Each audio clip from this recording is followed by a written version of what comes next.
Hello and welcome to another episode of India. Hola y bienvenidos a otro episodio de India y la Izquierda Global. Si eres nuevo en el programa, no olvides suscribirte. También puedes considerar hacerte miembro de YouTube, apoyar en Patreon o donar una pequeña cantidad usando el enlace en la caja de descripción. Pero como mínimo, mira el programa, dale a me gusta, compártelo y comenta. Sin más preámbulos, déjame dar la bienvenida a nuestro invitado de esta noche, el embajador Chas Freeman. El embajador Freeman es un ex embajador estadounidense, autor y un importante comentarista político, especialmente en el ámbito de los medios independientes.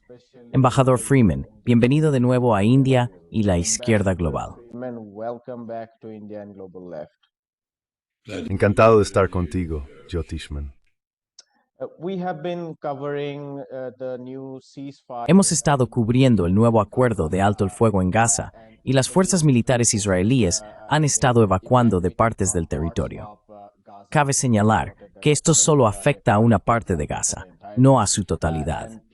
Hay videos e informes de personas que se desplazan del sur al norte, no necesariamente porque las condiciones sean habitables allí, sino algunos para echar un vistazo a sus hogares destruidos, otros por diferentes motivos. Israel mintu maheng kupodho, membramiang autim.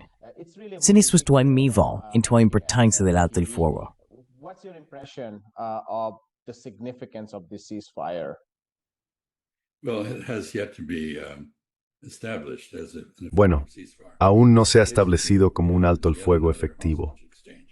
Básicamente lo que tenemos es otro intercambio de rehenes acompañado de un alto el fuego, y ya hemos visto esto antes en el caso de Gaza.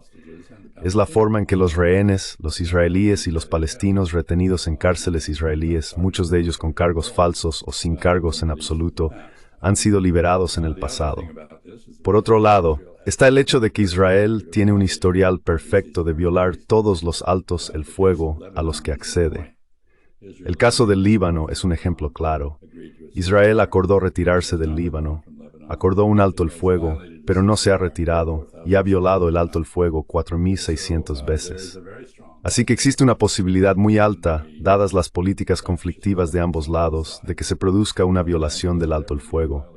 Si proviene del lado palestino, incluso si es de experience there por y Charles Laming per de algún otro grupo en Gaza lo infringe. Group in Gaza that violates the ceasefire, that will be attributed by Israel to Hamas.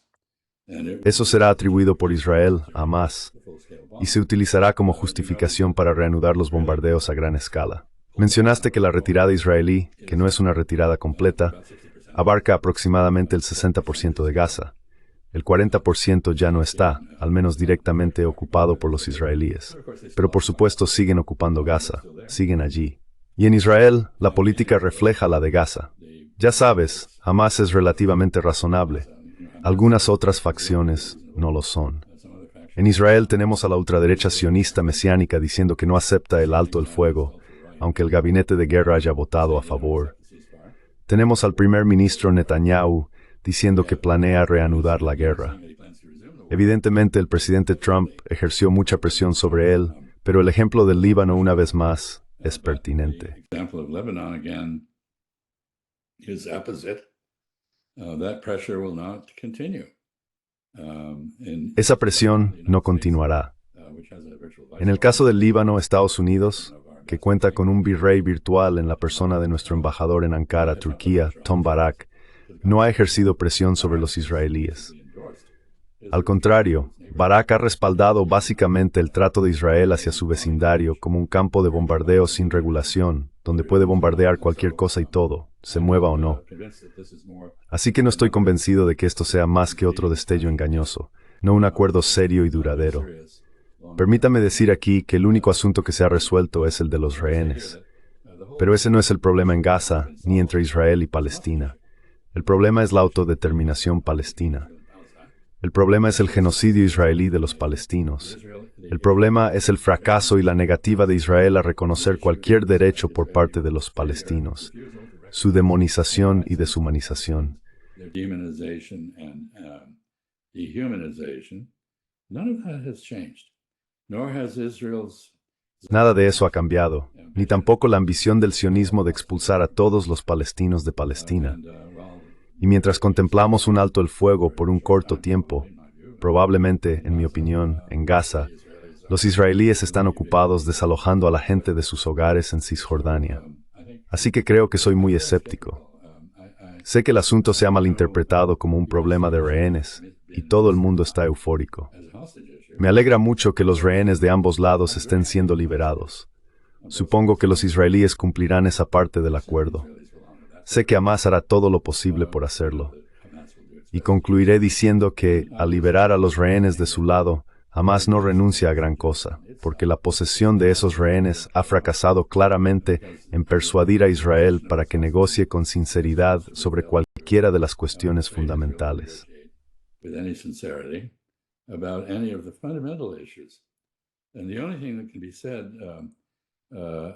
Y lo único que puede decirse finalmente sobre esto es que Hamás tomó a los rehenes y salió del campo de concentración al aire libre de Gaza el 7 de octubre, hace 2 años, por varias razones. En primer lugar, había sido sometido a un abuso intolerable. Es decir, los palestinos en Gaza habían sido sometidos a un abuso intolerable durante 2 décadas y no tenían nada que perder. Pero en segundo lugar, y más importante, Hamás, al organizar esa fuga, intentaba volver a poner la cuestión de la autodeterminación palestina en la agenda mundial, y lo ha conseguido. Sea cual sea el fracaso militar, y no creo que tuvieran la menor duda de que la respuesta israelí sería espantosa, han ganado la guerra propagandística.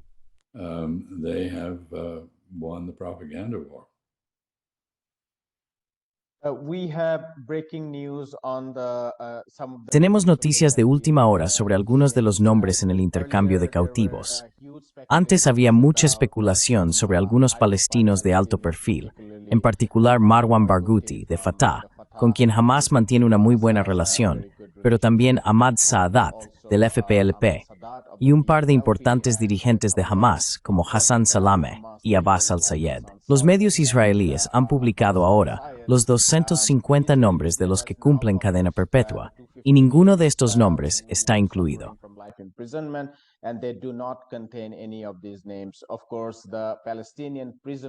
Por supuesto, la Oficina de Prisioneros Palestinos o que todavía no hay ningún acuerdo al respecto y que lo publicarán en cuanto lo haya. Mucha gente especulaba que, si estos líderes fueran liberados, eso revitalizaría el movimiento palestino.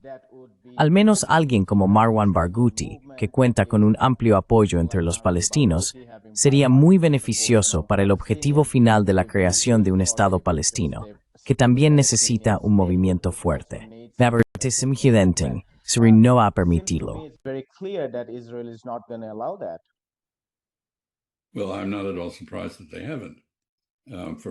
Bueno, no me sorprende en absoluto que no lo hayan hecho, precisamente por las razones que mencionaste. Esto rejuvenecería el liderazgo nacionalista palestino si fueran liberados. Sé que la esposa de Marwan Barghouti fue a El Cairo, presumiblemente anticipando su liberación, y obviamente se ha sentido decepcionada. Permíteme hacer de nuevo un comentario general sobre este llamado acuerdo. Esta es una maniobra típica de Donald Trump. Anuncia un acuerdo, pero no hay detalles, todos tienen que resolverse después. Esto no funciona, ni siquiera en los negocios y mucho menos en la diplomacia. Así que no lo sabemos. No sabemos, como acabas de decir, quién debía ser liberado en la categoría de prisioneros palestinos.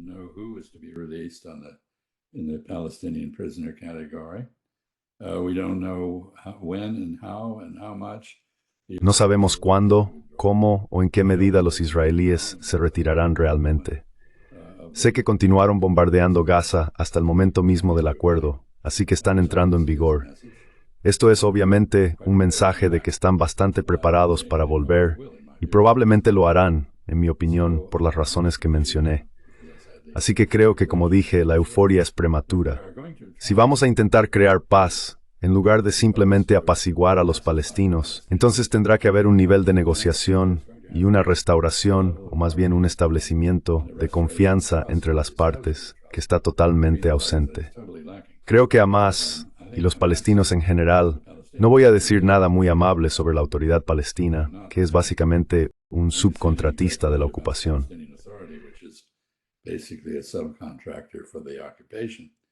But I think, it's perfectly obvious, it has been for Pero creo que es perfectamente obvio, y lo ha sido durante décadas, que donde hay ocupación, hay resistencia. Y no solo es una ley de la ciencia política, por así decirlo, sino que también está consagrada en el derecho internacional. Los palestinos tienen derecho a resistir, incluida la resistencia armada. Decir que Israel tiene derecho a defenderse equivale a decir que Israel tiene derecho a ocupar Palestina de la manera en que lo hace, lo cual no tiene derecho a hacer. Hay abundante derecho internacional, las convenciones de Ginebra, las resoluciones del Consejo de Seguridad de la ONU, una larga historia de negociaciones que lo dejan claro. Así que no creo que este acuerdo en particular acerque nada a la paz. You mentioned about the lack of detail. Mencionaste la falta de detalle, y eso es obviamente correcto. Pero en la medida en que sí tenemos algunos detalles, conviene señalar que los 4 puntos principales del acuerdo son el cese de las hostilidades, el intercambio de cautivos y 2 puntos adicionales. Facilitar la ayuda humanitaria, que aún no ha comenzado, pero que Israel ha prometido permitir, unos 600 camiones a través de la ONU y organismos relacionados que hasta ahora habían sido bloqueados, y luego la retirada parcial de las fuerzas israelíes. Todos estos puntos se basan en el llamado Plan de Paz de Trump de 20 puntos.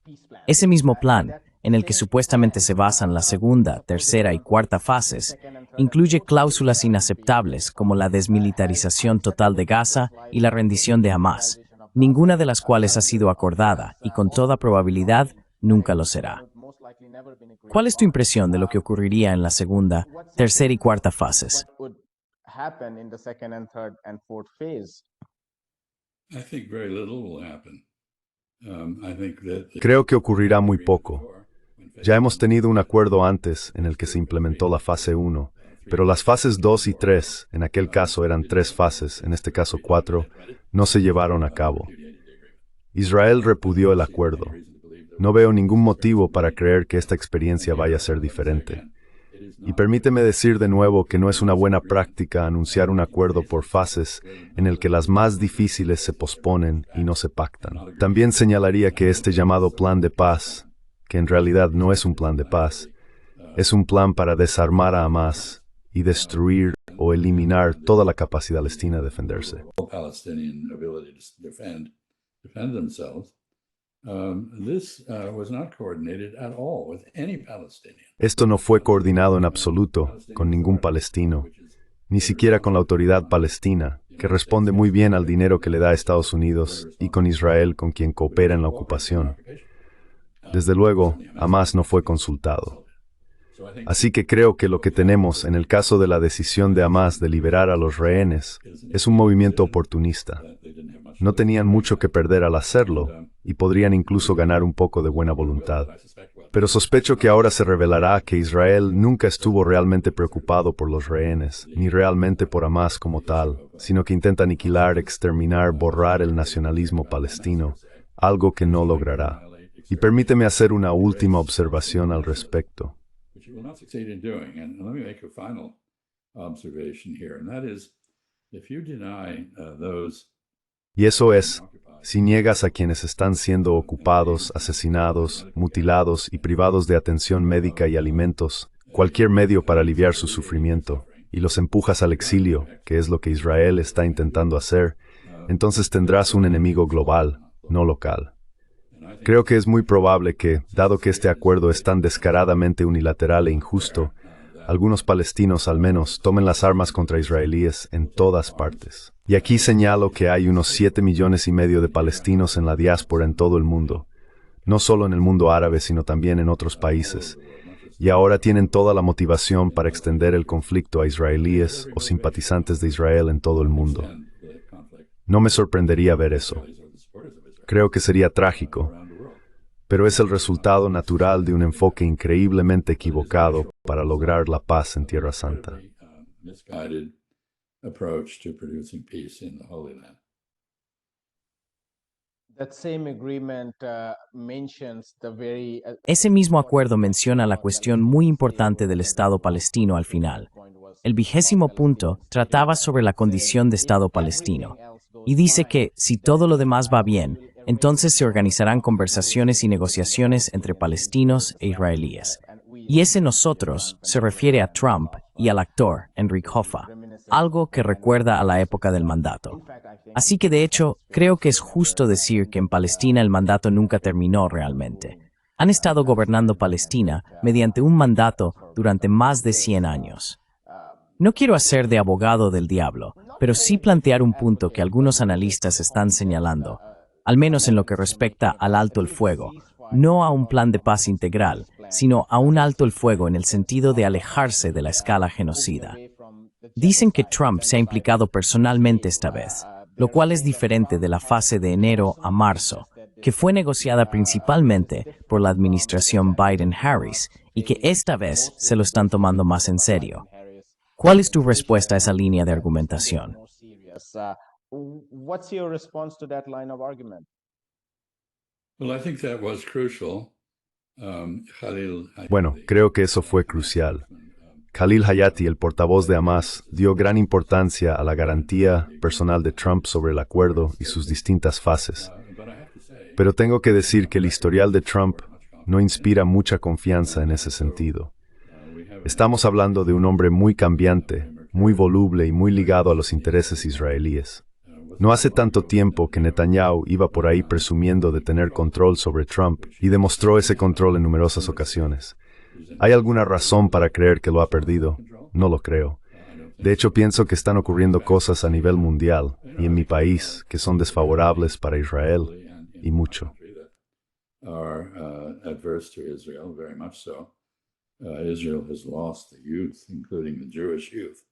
Israel ha perdido a la juventud, incluida la juventud judía en Estados Unidos, con algunas excepciones.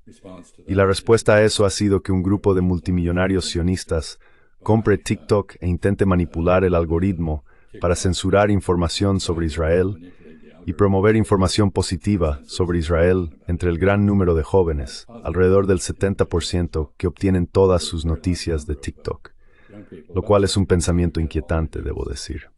En fin, creo que estamos viendo un esfuerzo tremendo por parte de Israel.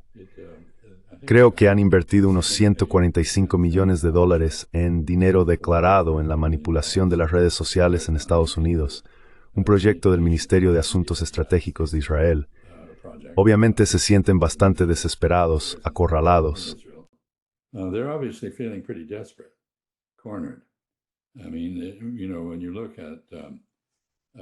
Quiero decir, ya sabes, cuando observas el nivel de manifestaciones que hay ahora en Europa, que ha sido un bastión del apoyo pro-israelí en parte porque, como insinuabas, Israel fue un mandato europeo, un mandato británico, eso se trasladó a la resolución de la ONU que establecía un hogar nacional judío allí, que por supuesto los israelíes violaron de inmediato.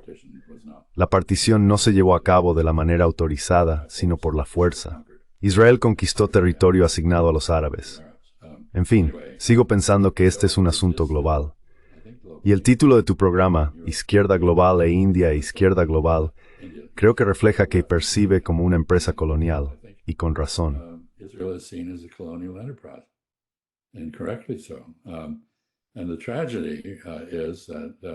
La tragedia de Israel es que los mizrajíes, los judíos árabes que fueron expulsados de sus hogares en el mundo árabe, precisamente a causa de este proyecto colonial y de su inaceptabilidad para el mundo árabe, se vieron luego obligados a trasladarse a Israel, donde fueron adoctrinados sobre el Holocausto europeo, con el cual no tenían nada que ver.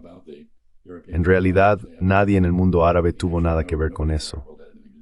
Y ese mito se ha convertido en el mito nacional dominante, el mito organizador del Estado sionista israelí. Los mizrajíes, en muchos sentidos como nuevos conversos a una causa, parecen ser incluso más extremos en su apoyo a esto que los judíos europeos askenazíes que iniciaron todo.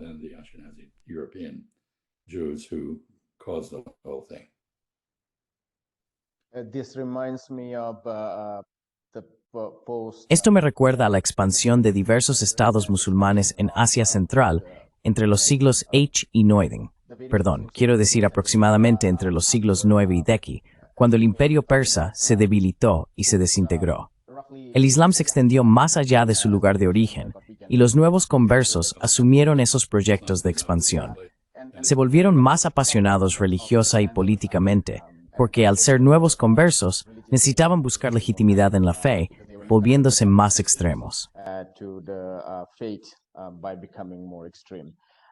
It's very interesting, Jyotish, that Es realmente interesante, Josh, que la batalla del río Talas en Asia Central, que define la frontera entre la China Tang y el Emirato Abbasí, y la batalla de Tours entre los invasores árabes procedentes de España y Carlos Martel, que, por cierto, es mi antepasado, ocurrieran casi al mismo tiempo, 752, 756, no lo sé exactamente.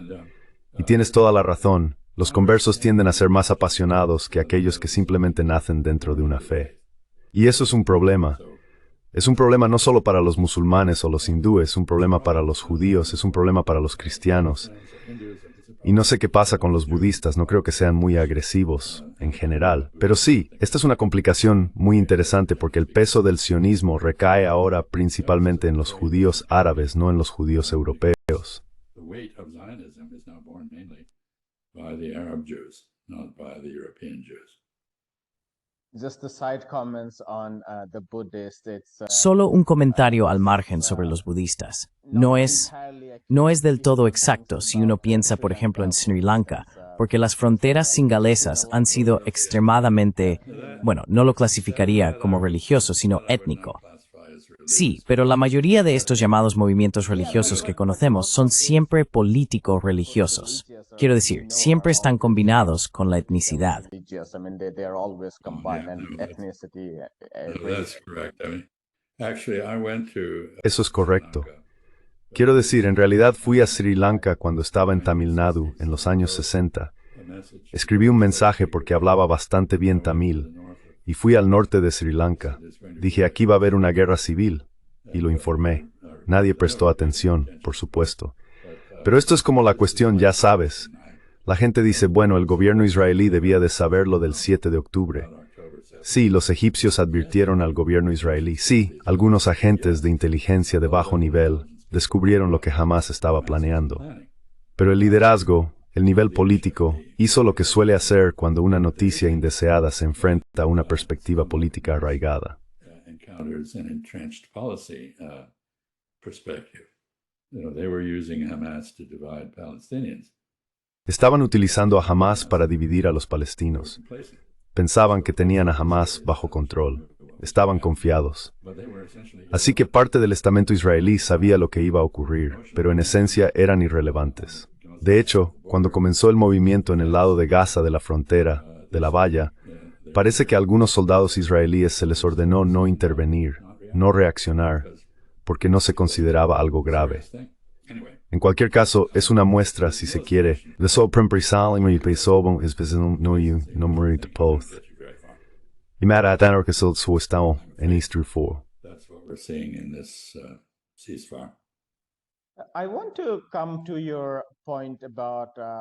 Quiero retomar tu punto sobre el jefe negociador de Hamas, Khalil al-Haya, que dijo que el negociador, bueno, sabemos que en efecto, Washington ha dado firmes garantías, o lo que él ha dicho se interpreta como una garantía de que la guerra ha terminado.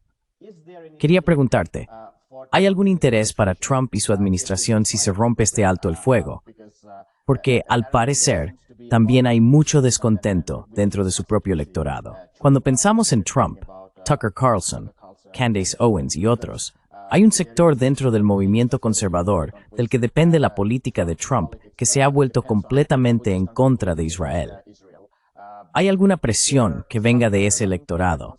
¿Y habría algún impacto si, como tuiteó ayer, deberíamos comenzar de inmediato la exterminación de Hamas en Gaza una vez que regresen los rehenes? Once the hostages come back.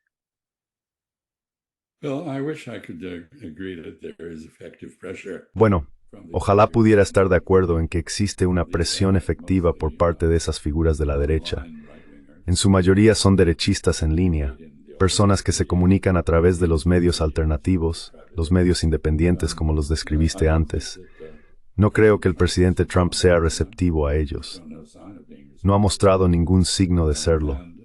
Y la fuerza contraria, que son los multimillonarios sionistas y su control de los medios de comunicación tradicionales estadounidenses, reduce estas objeciones a una casi irrelevancia, aunque no del todo. Así que creo que lo que ocurrirá, como dije, es que habrá una violación del alto el fuego por parte de alguien. Incluso podría ser una violación de bandera falsa, pero habrá una violación. Hamas ha sido demonizado con éxito. Lo mismo ha ocurrido con el pueblo palestino. Han sido deshumanizados a los ojos de los estadounidenses. They have been dehumanized in the eyes of Americans. Y ya sabes, esto es muy fácil si nunca has conocido a un palestino. Si no tienes ninguna conexión personal, ¿por qué no ibas a creer toda la diatriba que se lanza contra los palestinos? Ya sabes, nunca pierden una oportunidad de perder una oportunidad, y cosas por el estilo. Es una retórica muy eficaz, y creo que prevalecerá porque el presidente Trump está en deuda con esos donantes. Ha hecho compromisos, sus propios compinches y familiares son sionistas, Jared Kushner, Stephen Witkoff. Así que creo que seguirá la corriente, y esa corriente será anti-palestina, no anti-israelí. Aunque si Israel de hecho hace lo que sospecho que hará, pagará un precio adicional en términos de la opinión pública estadounidense en general. Pero no creo que eso haga que el presidente Trump cumpla su supuesta oferta a Hamas.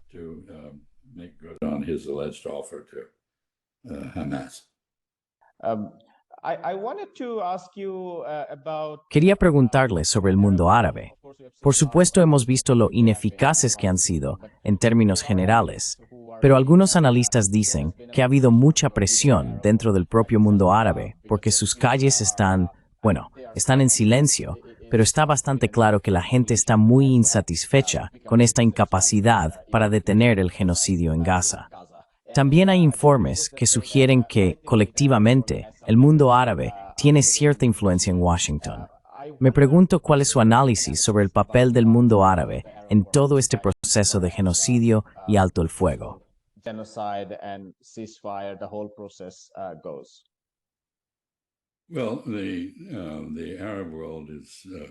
Bueno, el mundo árabe está muy dividido, es una civilización, una cultura, no realmente una nacionalidad, y las nacionalidades varían. En realidad me sorprendió cuando me encontré por primera vez con el mundo árabe que tenía similitudes con Estados Unidos.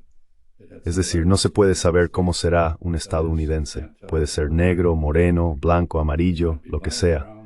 Puede ser alto o bajo, gordo, bueno, en estos días, sobre todo gordo. Ya sabes, no se puede saber, pero lo que nos une es el idioma inglés y diversas tradiciones constitucionales. Eso nos ha unido, me temo. Ahora estamos tan desunidos que podríamos caer en conflictos civiles. En cualquier caso, las naciones del mundo árabe están gobernadas por practicantes de la Realpolitik.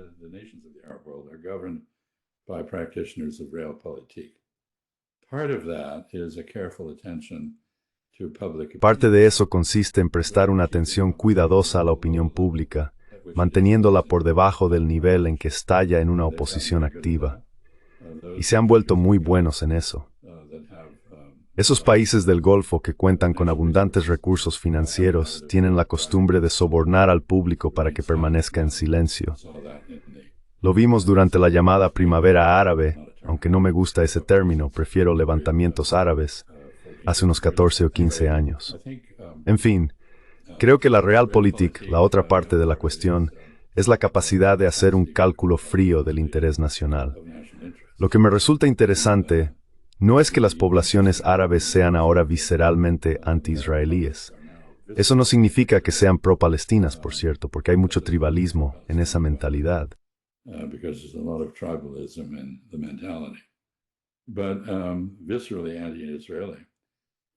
Son visceralmente anti-israelíes, y eso tiene un impacto.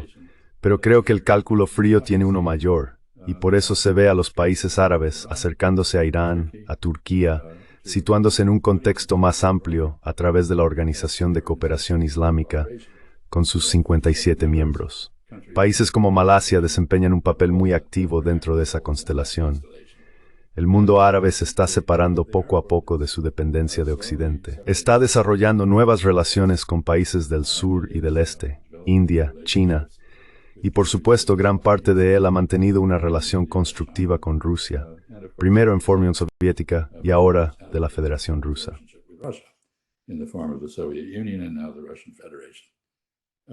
But what is happening is the alienation of the Lo que está ocurriendo es la alienación a causa del genocidio israelí del mundo árabe respecto a los europeos y norteamericanos. Y estamos viendo cómo se desarrollan algunas alianzas interesantes entre los opositores al genocidio en Sudamérica. El presidente Petro en Colombia, por ejemplo, Nicolás Maduro en Venezuela y otros. También estamos viendo a Javier Milei, el llamado libertario argentino, aunque no estoy del todo seguro de qué es exactamente el tipo de la motosierra. Es casi un converso al judaísmo y muy prosionista. Así que es interesante, la región, que antes estaba muy centrada en sus patrocinadores de Europa y Norteamérica, ahora está tejiendo una red de relaciones mucho más amplia. Y esto es una reacción, una respuesta a la pregunta que planteabas, creo. This is an answer to the question you posed, I think. Absolutely. I think this is a very Absolutamente. Creo que este es un cambio muy evidente desde la época del colapso de la Unión Soviética, porque durante el periodo soviético, el mundo árabe estaba dividido en el sentido de que tenían dos tipos de influencia. La Unión Soviética no solo militarmente, sino también diplomática y políticamente, etc. Con el colapso de la Unión Soviética, esa división continuó, pero de diferentes maneras. Algunos decidieron obedecer las directrices de Washington e Israel, porque no hacerlo les acarrearía muchos problemas. Because not doing that would invite a lot of troubles, and then the other side had to really resist, fight, and that. Y entonces la otra parte tuvo que resistir de verdad, combatiendo eso en distintos frentes. Creo que hay un alejamiento gradual de esa postura. Sospecho que parte de ello se debe a razones económicas, por los nuevos inventos en tecnología verde, las cuestiones sobre el futuro de los productos petroquímicos, la gasolina, el diésel y demás. Mi última pregunta, embajador Freeman, si su tiempo lo permite. He estado leyendo la cobertura mediática de este alto el fuego. Y también perfirma simultaneamente de diferentes en mamar. Hay sensación muy directa y nítida de esta reforma, de júbilo. Is a very direct, evident celebration, jubilation. Part of it is, of course, coming from people on ground because they are. Parte de ello proviene, por supuesto, de la gente sobre el terreno. Están esperanzados, con cautela, pero esperanzados y optimistas, y en cierto modo tienen que estarlo para que la vida continúe. Pero creo que otra parte se debe también a que Washington ordenó a los medios celebrarlo, aparentemente porque querían el Premio Nobel de la Paz, que no obtuvieron. En su lugar, fue para la increíble y llamada figura de la oposición venezolana, María Corina Machado. Pero ¿cómo explicas la cobertura mediática de este alto el fuego, que como has descrito, es prácticamente una cortina de humo y no va a durar? Los medios lo presentan como si hubiera ocurrido algo extraordinario. Presenting it as if something remarkable has happened. Well, I think again, this is a product of redefining. Bueno, creo que una vez más, esto es el resultado de redefinir los temas para que se centren únicamente en los rehenes. Y aquí tenemos la cuestión del vínculo estadounidense con los israelíes, porque muchos estadounidenses poderosos e influyentes en los medios, la política, la profesión jurídica y otros ámbitos son sionistas o tienen una conexión con Israel, incluso si no son sionistas, y sienten el dolor de las familias de los rehenes en Israel, un dolor real y que merece nuestra simpatía. Así que la alegría se debe a la liberación de los rehenes. Hay otro elemento aquí, y es que, bueno, parece que el presidente Trump realmente ha logrado algo. No estoy seguro de que así sea, pero es muy agradable creer que lo ha hecho. Y por cierto, yo habría dicho que Francesca Albanese debería haber recibido el Premio Nobel de la Paz.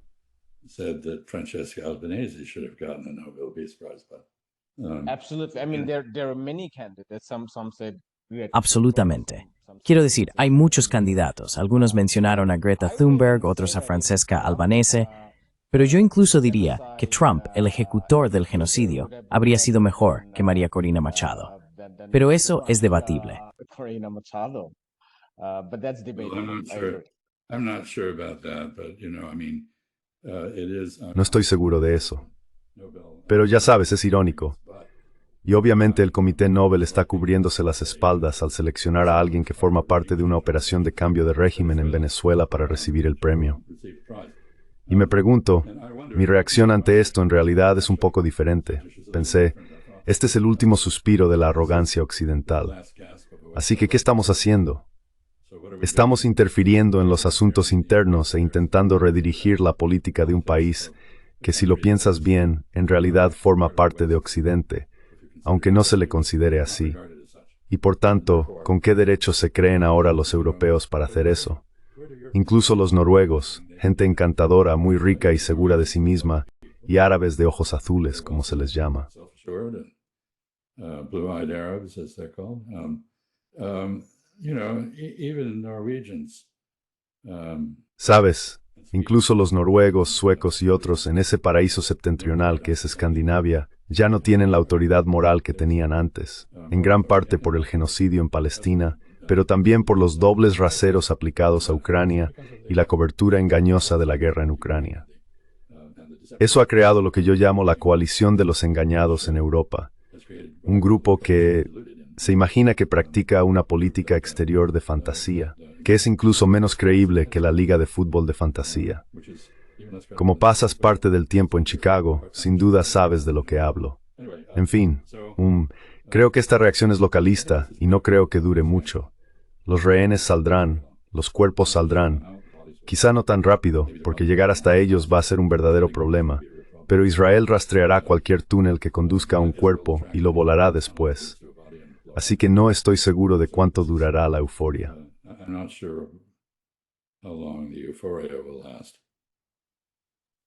Lo dejaremos aquí, en Bader Freeman. Muchas gracias, Briol. Bueno, gracias a Mudiar por lo que haces. Que tengas un resto del día guarazo. Adiós. Te enviaré enlaces unes que lo han subido. Okay. Hola, me llamo Ayushman. Junto con Mudiar Jyotishman, hemos creado esta plataforma. Durante los últimos 2 años, hemos intentado generar contenido para las fuerzas de izquierda y progresistas. Hasta ahora hemos entrevistado a historiadores, comentaristas políticos y activistas.